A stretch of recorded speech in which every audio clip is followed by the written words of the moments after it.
Good morning, good evening, wherever you are in the world of darkness, and welcome to the Pit of the Fallen, or right now just regular World of Darkness, without any supernatural things. I mean, obviously, we're not about that. On today's scene, we're going to follow a certain individual, someone who had a lot of life turns. His life has never been probably shiny. It People would say he had a pretty good childhood. I mean, he had a family, he had money, but there was always something missing. Something that most people would say a perhaps loving family situation with your father and your mother, taking care of you, doing, the stuff that plebeians have like normal life. I mean, like, I know plebeians. But Mr. Kincaid had, well, has a passion, a devouring passion that perhaps he would like to enlighten us as to why he would be outside of the city of New York with all those other cars aligned. Why would you be there, Mr. Kincaid? Tell us a little bit more about yourself and the reason behind this.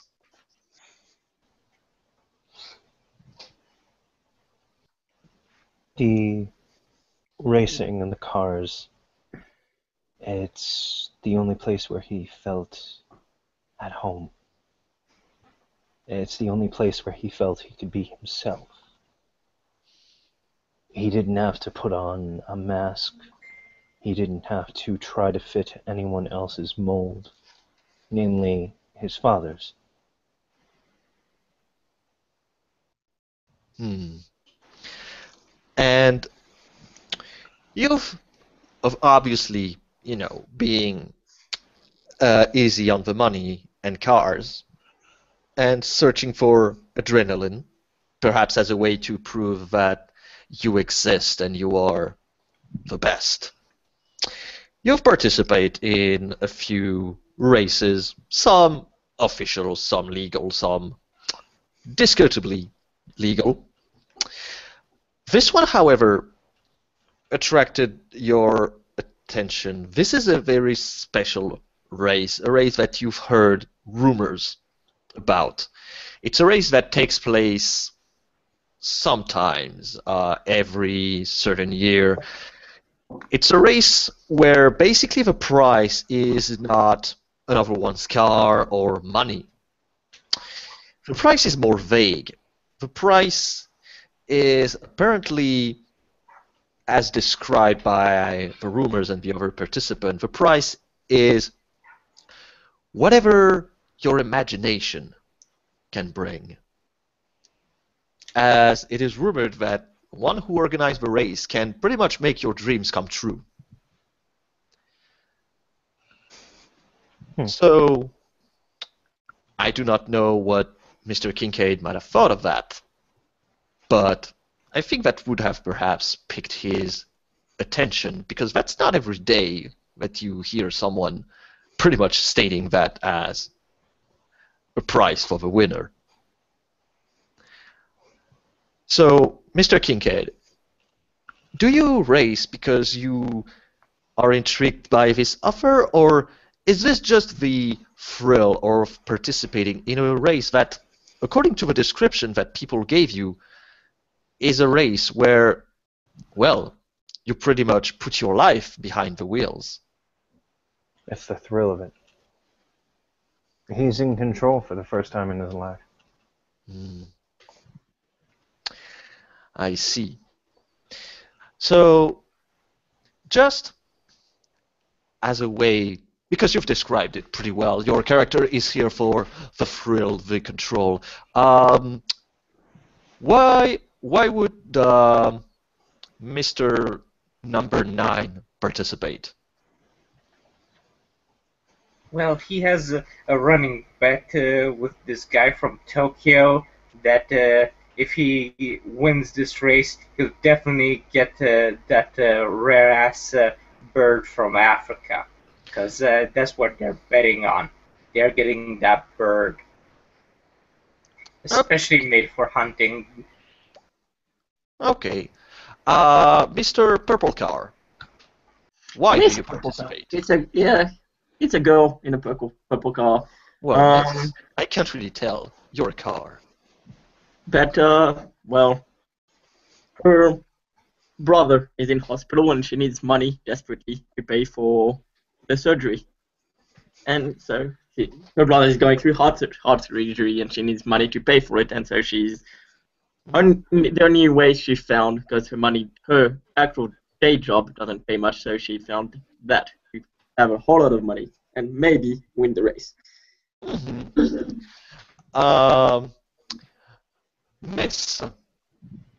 Miss with the strange hair and amazing clothes and makeup. I have an amazing imagination. Okay, that's a pretty solid reason. And Mr. Danger, do you do it because you like to live dangerously? Dusty Danger has already won this race inside his mind. Dusty Danger has already won. The prize is irrelevant. Okay, so I guess Mr. Kincaid is not obviously the one with the biggest ego around here. It's not about ego, it's just simply about cause and effect. Mm-hmm. So, as all of you are pretty much in your car, you see the spectator who are looking at screens. All of you have cameras installed in your cars so that people who pay a tremendous amount of money can have a thrill at people's lives and expense. And sorry for being robotic, because I have a shit mic today, and I shall cast it into the abyss. Can someone say if I'm better or not? Because otherwise I will continue. Continue. Okay. So, you get a conversation through a little radio. Good evening, ladies and gentlemen. Welcome to our new annual death race. We are very happy to have you on board for this year. We hope that whoever wins will win with tremendous amount of success. Remember, you don't necessarily need to end the line. You just need to be the last one still driving. Prepare yourself for what will perhaps be the biggest day of your lives. And you see a girl at the front of all of your cars. She has a sign with numbers on it, and it goes 3, 2, 1. And please, people, would you roll me initiative just to see who goes first? Not Yeah. Damn. Wow. Just wow. Plebes. Okay. So Wait, no, 7. I think the order is pretty obvious. Miss Strange Hair will go first, followed by Mr. Danger, then by Mr. Kincaid, and then it's going to be whichever one of the two. So, as it stands and as we will work it, you can just say that you will just flat out drive, or you can say, oh, I'm going to ram into my friends and do other stuff. So, MA, what is your first action? Are you going to basically just roam free to get as much distance as you can from the others? Yep, she's gonna floor it. Okay, roll me 5 dice. Difficulty is standard.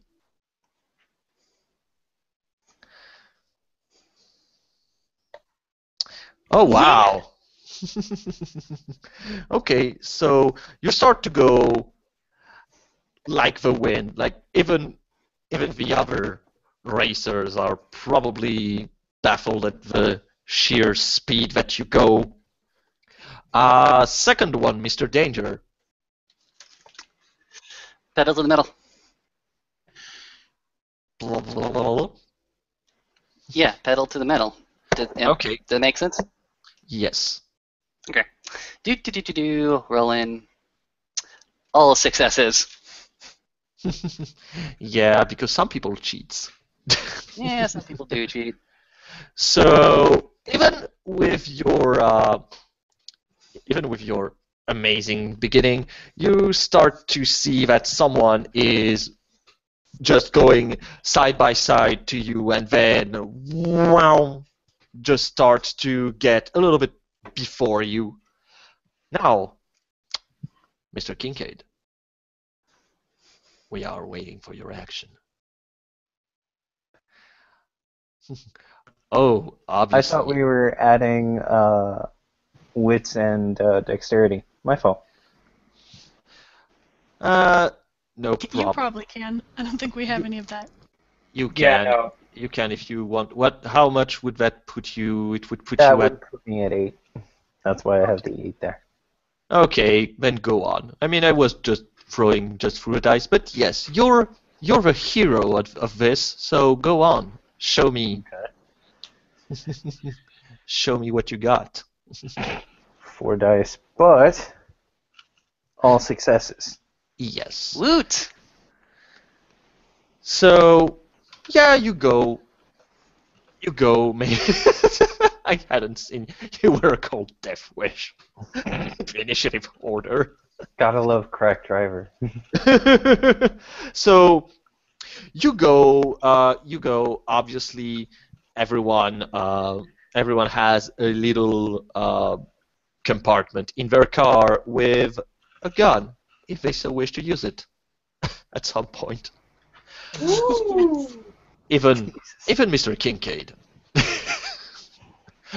But perhaps he will to show his amazing driving skills. But next one being, let's say, Eeny, Miny, Miny, Mo. Let's go with Mr. 9, because he's before Mr. Purple, even if she's a miss. Okay. So, yeah, I'm going to shoot the tires at Mr. Purple. Okay. You don't have a gun. Okay, you can roll me 4 dice. Okay. Difficulty is going to be you're trying to hit the wheel and all, and it's nighttime. 8. Yeah, only 1 success. Okay. Okay, so you shoot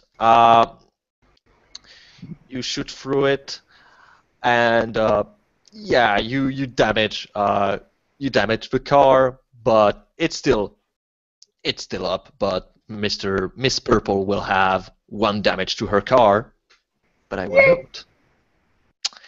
Okay, but by doing this action and not dividing your dice pool, then you're just you're not moving. Yeah, I know. So go on, Miss Purple. What are you doing? She's gonna try and speed through and catch the lack of speed she had. Okay, so go on. 5 dice? 5 dice. Nope. Well, it seems that you're trying to go. You're starting slowly to advance, but yeah, apparently number 9 was quite deadly to your car.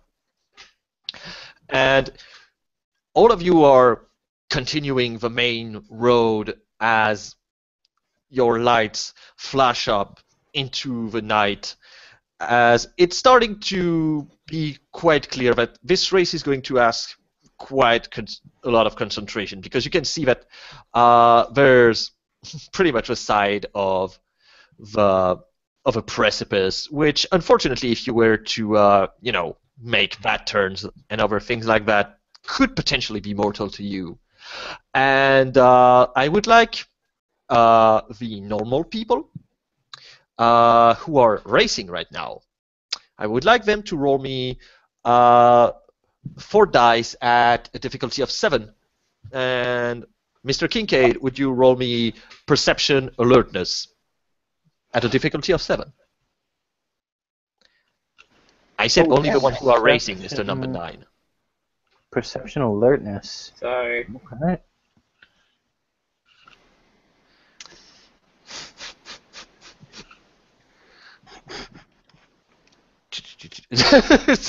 Yes, apparently someone is high.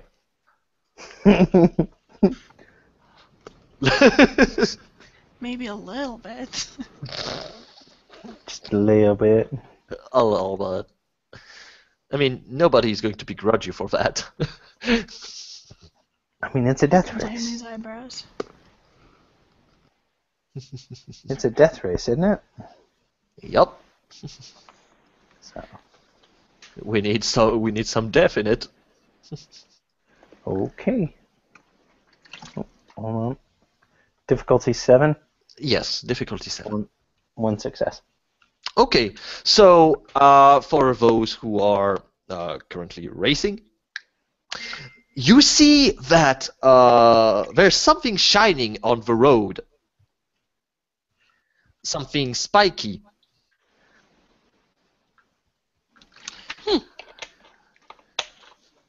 So I would like people to, I mean, unless you want to go full ham and just don't care in the world and take a dot of damage, people can make me a difficulty 7 drift roll. How many dice do we have? 5. But only for those who are actually driving. Can I up my difficulty to try and drift someone else's car into the spikes? Rich!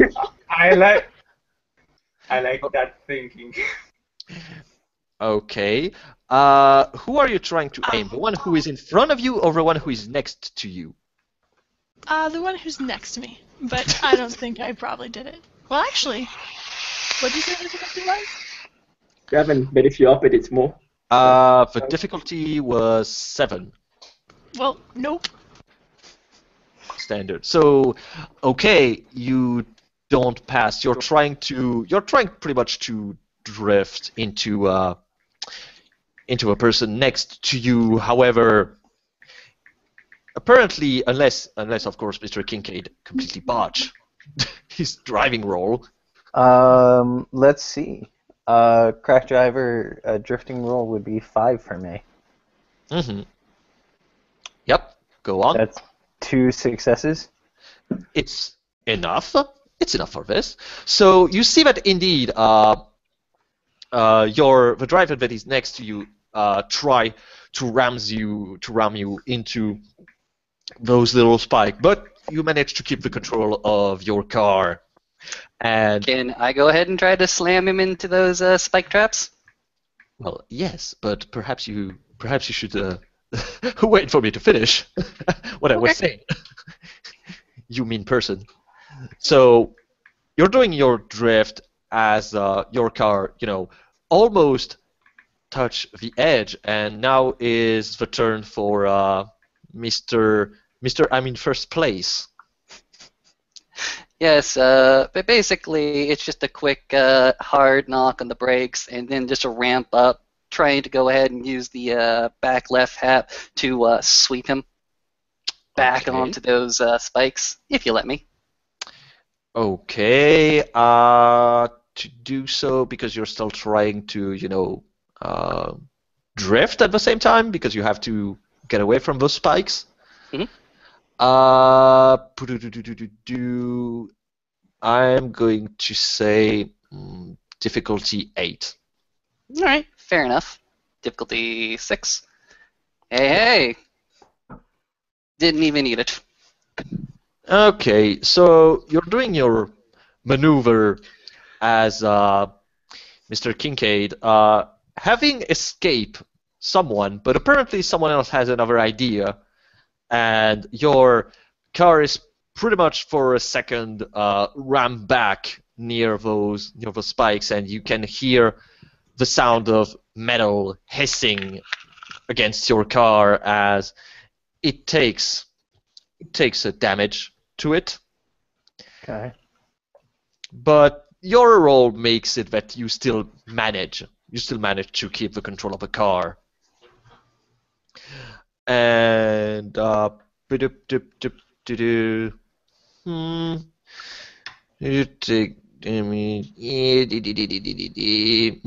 no, you did not. And number 9, what are you doing? Are you still, staying last? I'm driving, trying to, run someone in front of me into the spikes. Okay, if you want to actually get through the distance, you're going to make a drive roll. Yep. You're going to need to make a drive roll before getting there. 5 dice. So yeah, Could've been better. you're trying to get to them, but yeah, you're not quite there. Perhaps there's something in the engine that is hindering you. Miss Purple? She's going to ram the guy that shot her wheels into the spikes. Okay. Still make me a drive roll. Because currently you need actually to arrive to that place. She got 1 success. Okay, so with 1 success, you're actually going, disregarding the damage that was inflicted to your car, and you start to arrive at the same position and actually a better position than number 9. So you will have the possibility to do whatever you wish to do on that turn. It gives him the finger as she passes him. However, right now, it's not Mr. Kincaid that I would like to talk about. I would like to talk to someone who, right now, is in a very, very dark place. Someone who had a dream, who had a vision, a passion for the light. Can you tell me a little bit more about who you were, you who dreams in the darkness?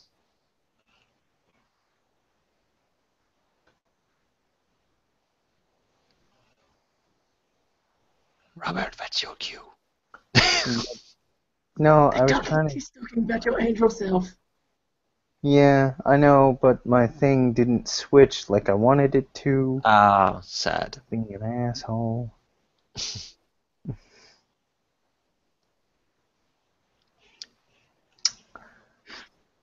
Maorial. From the Hebrew meaning light. Maorial is, can be,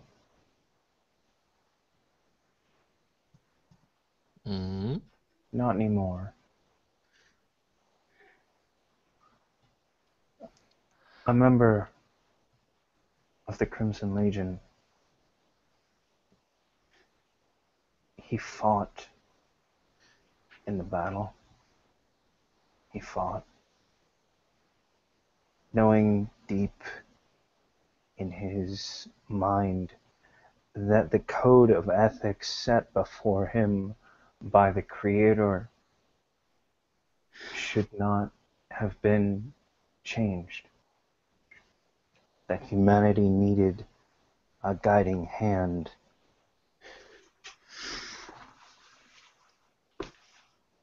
A torch in the darkness.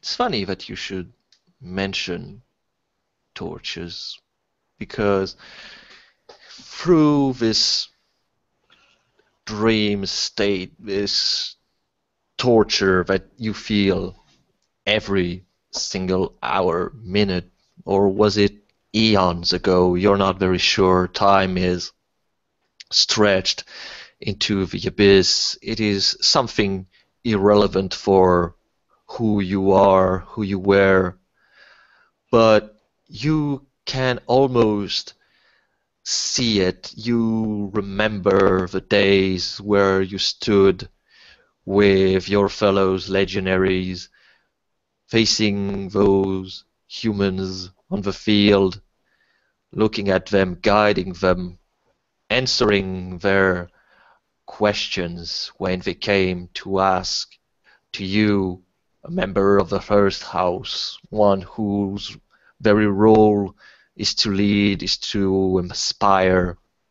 You see those humans standing before you and on the horizon, just as the morning star, the sun is starting to set. You see something in the distance. You see a man riding a horse whose mane is made of flame.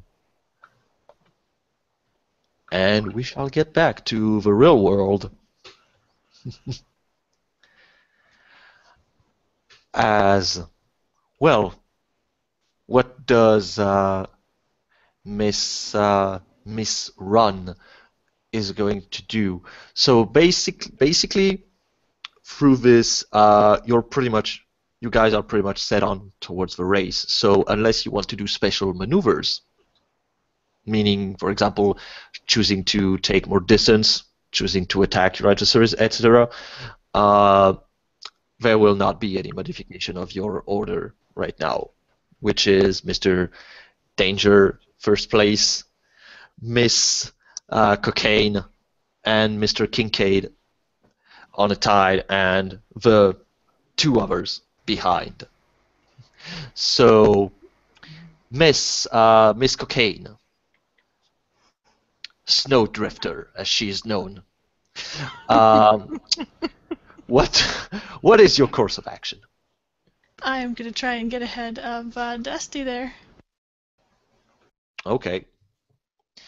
So you're going to try to ram him. Yes, absolutely. Okay. Just a little cuddle. Defensive driving. I learned defensive driving. Sure. Just a little cuddle. Nope. Get it. Don't you want to cuddle? You are in New York, sir. Defensive driving is aggressive driving. Nope. Doge. So you dodge, indeed. Good for you, but that will be your driving action for the turn, trying to keep on your first place. Now, Mr. Kincaid, you see that apparently you have two very aggressive drivers in front of you. What is your course of action regarding those two who pretty much, well, they damaged your car, man. That's rude. This asshole in the souped up black car Camaro. decided he decided that he was gonna scratch my paint job. An asshole. And he just dodged the Snowdrifter. Let's see if he can dodge me too. Sure. I'll roll 4 more dice. Doge.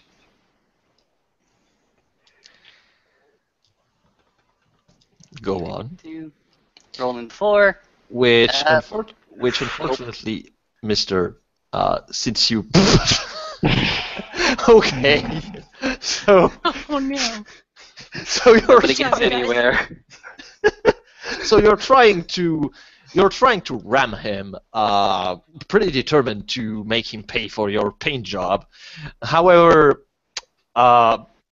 you completely miss the mark at this point, trying to ram into him.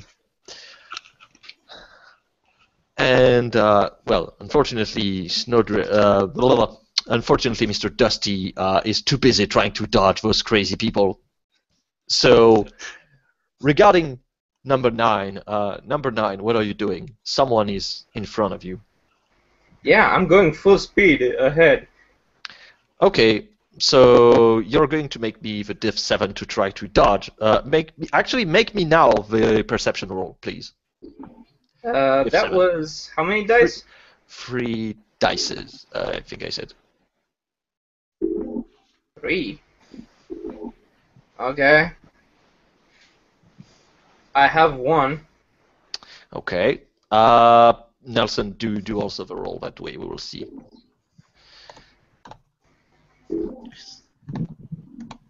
So you're seeing this, and no, Nelson, did you get a 7? Oh, it's 7, so yeah, no successes. Okay, you don't see nothing, Jon Snow. So okay, number 9, you want to get into the distance, so you're going to make me a diff 7 driving roll to try to dodge those little spikes and to try to not gain damage to your car. Okay. And I botch. So Oh, how sad! How sad. So, you're drifting at full speed as your car starts to. You hear bangs as your wheels just explode, and your car is completely out of control, and you get out through the exit, which is commonly known as U-fall, and your car is going to impact into the ground and explode. can I take Purple Man? Yeah, that's what you get for shooting at my car. No, no, you can't. That would have been so nice, but anyway. That was Thank you for being the pretty first nice. kill. So, next one. Who is it going to be? So now, Miss Purple, you haven't seen anything, so I pray for you that you don't botch.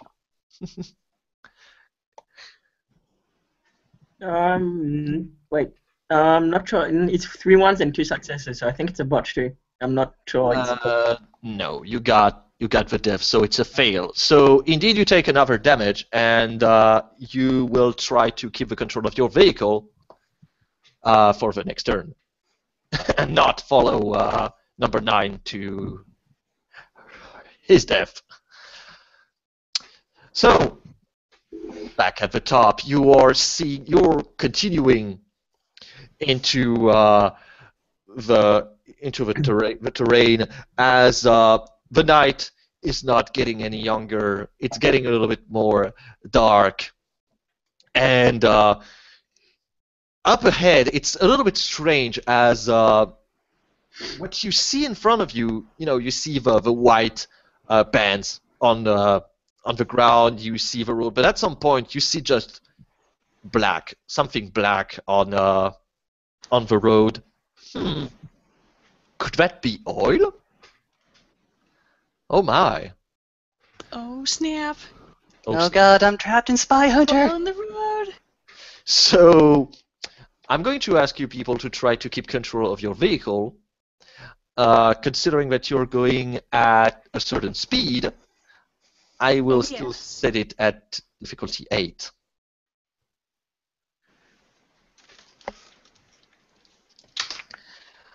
And also, that's probably... Okay, she's That's high on some cocaine. heroin. Whatever I'm it good. is, it's great.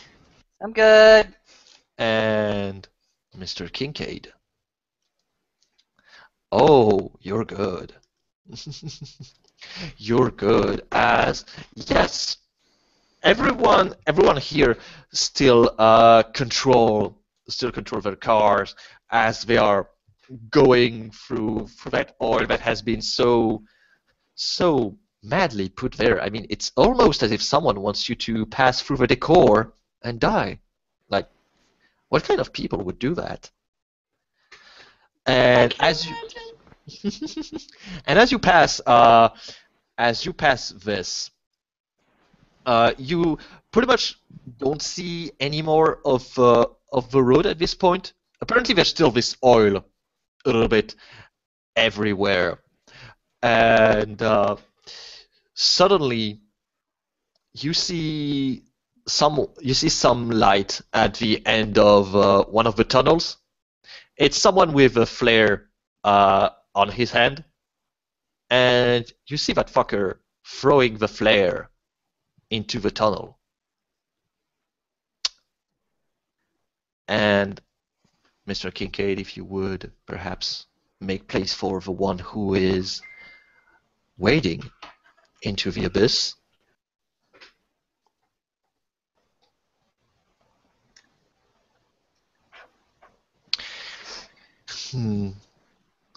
Maoriel, you're seeing this horse whose mane is made of fire, and you can see that with his rider, he is making apparently a race with other horses.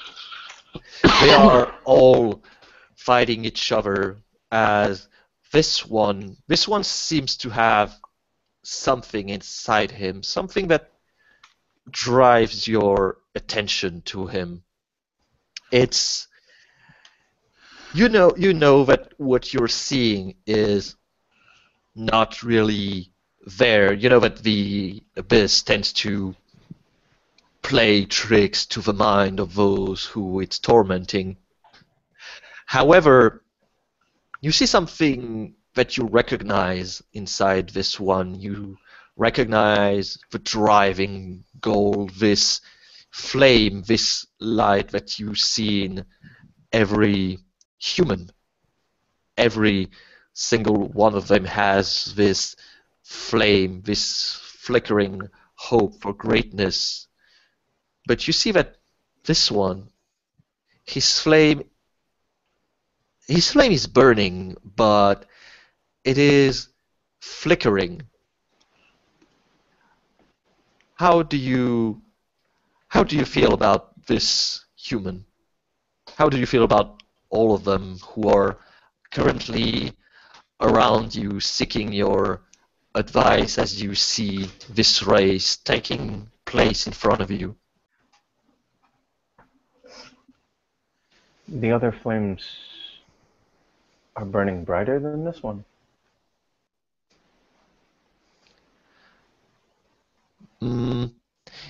Not necessarily brighter. It's this one is the brightest, but you know it goes on and off. Like it is burning so bright that it's you know what happens when a flame burns too bright. It extinguishes way faster than the others. It needs more. It needs more fuel.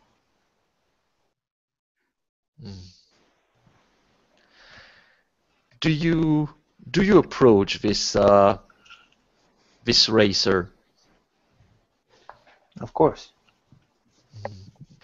As you fly up to him, you can see indeed that Death have met one of the riders as he has been cast off to the ground, probably stampled by the other horses. And as you approach him, you sense something different. Something is not right. Something is different about this memory. You see images flickering as the horse is suddenly, for a few seconds, it is made of metal, wearing bright, fiery colors. And the man is actually inside the horse as if he was a centaur, flickering between those two images as the world around you seems to change. It is no longer the darkness of the abyss, the solitude ways your of your memories. You're seeing this chariot of fire, and you see indeed that the flame is literally burning as this man is inside the inferno of what seems to be a cave, or at least how you perceive to be a cave, and you see the soul flickering as it's agonizing.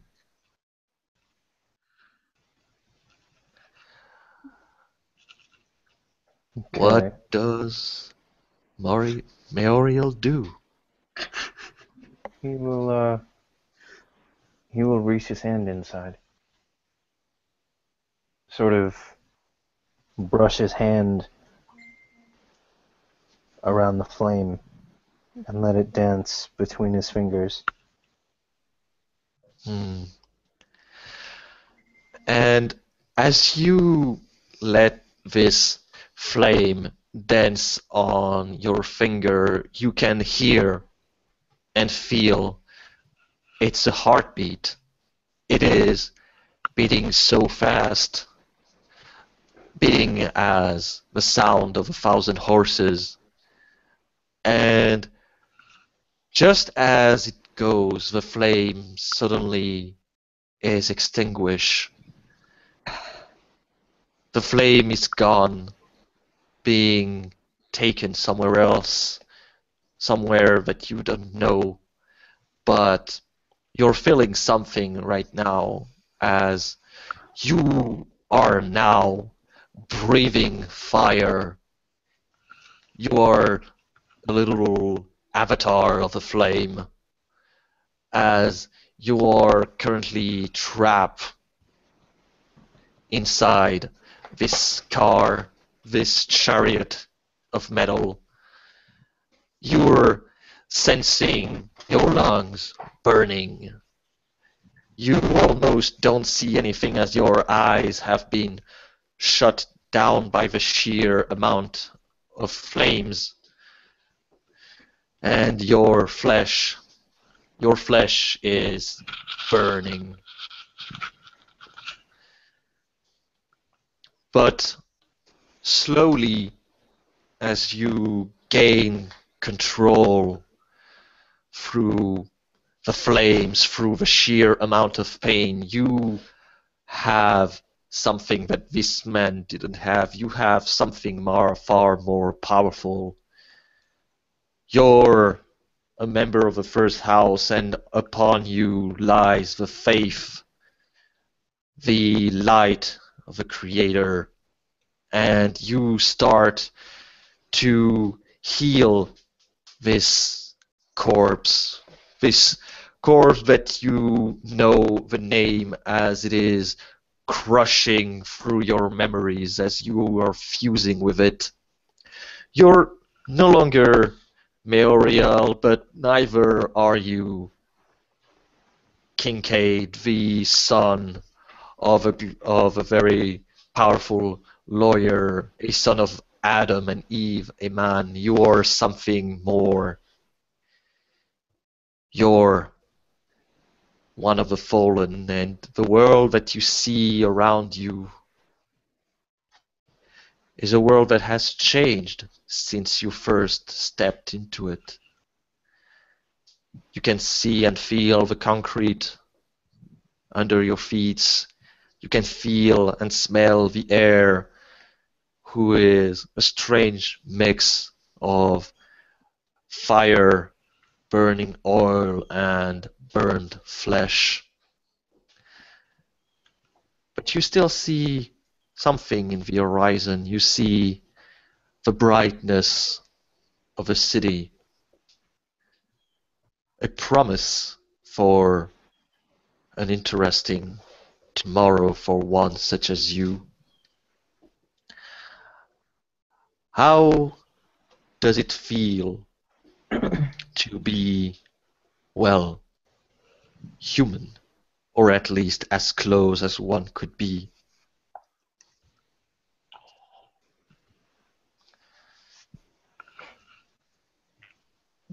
The pain is gone.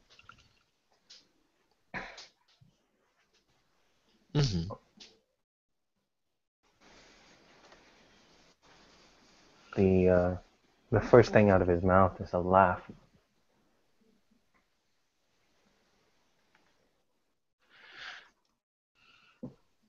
As it slowly turns into racking sobs.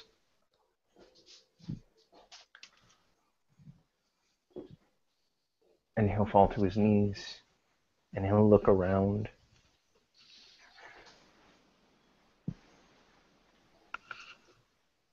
Does he see anything?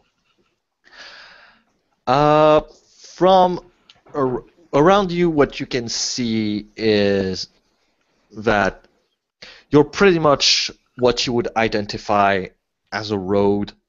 You can see the carcass of what you had identified as the flamed horse laying around you. And on the horizon, you were seeing something very strange that you hadn't seen before. You're seeing lights. You've been familiar with lights coming from small villages or even from the mighty fortress of your legion. But those ones, they are almost blinding, and they are showing the silhouette of a construct that seems to try to reach up to the sky. And your memory, or at least not really yours, but the one of this mortal host that you have claimed, you put a name on this. It's a city, a human city. It's called New York. You've been raised there. You can remember the smell of the air, the laugh of people who you can't identify.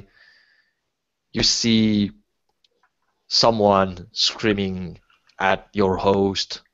You recognize the word father, as you're pretty much right now in the process of assimilating the memories of this host.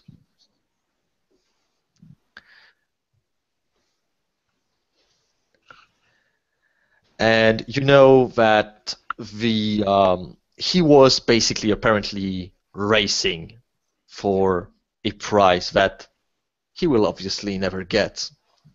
But yeah, you're on a racetrack.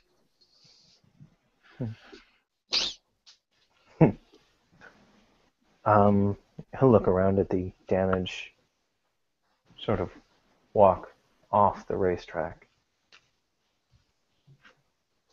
Mm-hmm.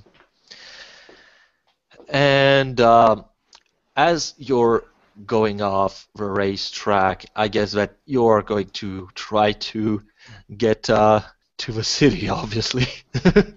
Yep. And he's gonna look around like, what's the status of the body that he is in right now? right now, you see that the body has been in a pretty bad shape. It's in a pretty bad shape. Right now, it's starting to heal, but at least you're not a walking burnt muscle anymore.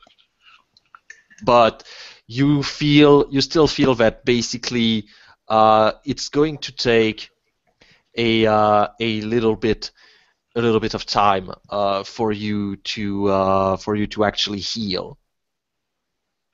It is in the process, but it is not yet complete. And as you go off back to the city, at some point you see that there is a car standing near the road. It doesn't seem to be occupied by anyone, and there's a small note that is sticking on the side of it. I'll go over. And as you take the note, there's a small note says basically, "Welcome to New York," and the signature is an I. An I. Like the letter I or the No, the symbol? a symbol.